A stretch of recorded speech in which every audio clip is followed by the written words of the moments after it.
Well, I have a problem and I'm open to advice. So yesterday I noticed a small hole in my garden and I thought maybe it was a mouse or a snake since I've seen both in my garden. One time, unfortunately, at least for the mouse, I saw both at the same time. Anyway, just to see what was coming and going from the hole, I set up a night vision camera yesterday to keep an eye on it. And I wasn't expecting too much. I went to bed last night and there had been no activity. But when I woke up this morning, I had dozens of alerts from the camera that it had recorded activity at some point during the night. So what you're looking at now is what my camera recorded. It started at about 10:30 p.m. and you can see a rabbit coming into the frame. And she starts off extremely wary of the camera. She's not happy at all about this new intruder. I'm going to speed up parts of this video that aren't very exciting. So if you see the bunny start to move around really fast, it's not a bunny with superpowers. It's just me fast forwarding.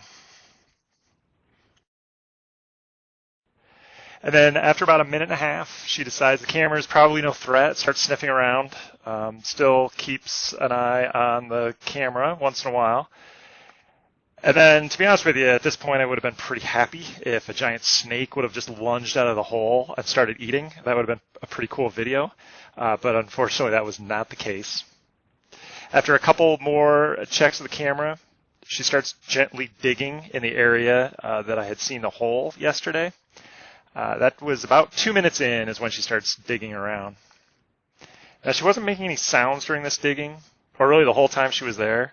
So it must have just been the gentle scratching at the soil that resulted in, unfortunately, babies starting to emerge from behind her. Now, the babies just immediately go to work on getting milk, getting fed, like seconds after they emerge from the hole. They're already eating. There's 4 of them, and it's hard to see the scale here, but the rabbits around here in Colorado are not very big. So these babies are maybe like 3 inches long, like 6 or 7 centimeters. They're very tiny. Now, why do they have to be so cute? Like, if they look like spiders or something, I would just hit them over the head with a shovel and move on with my life.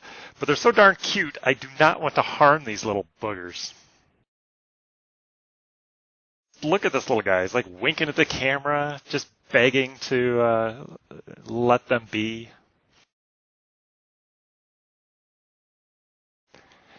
I think it's funny, after about 3 minutes of feeding, Mom is just like, I'm done, and she just takes off. Like, doesn't even give any warning, no slow escape, just gone. And then I guess she just gave him some alone time.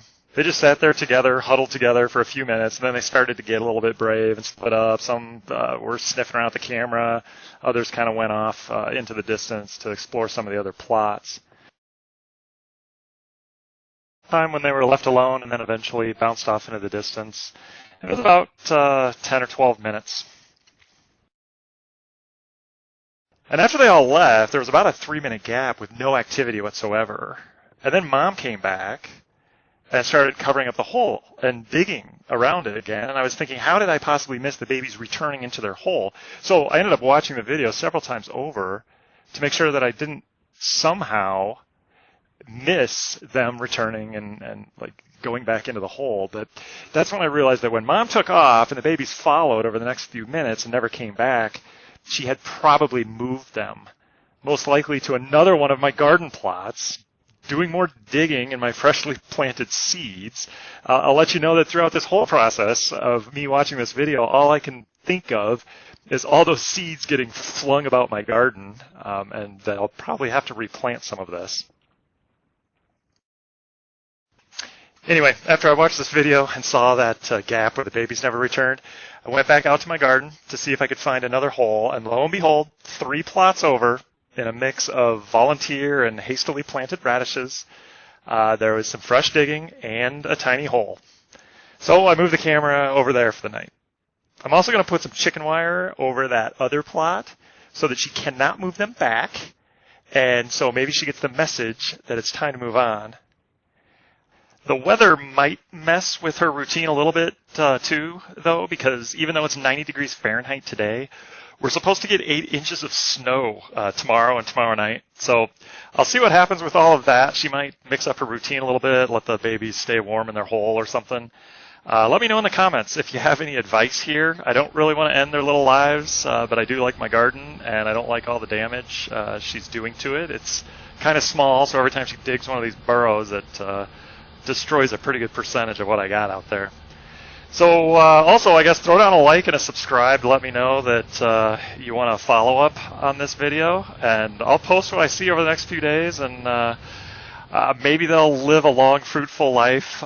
Maybe I'll just resort to transferring them, but we'll see. Thanks for watching.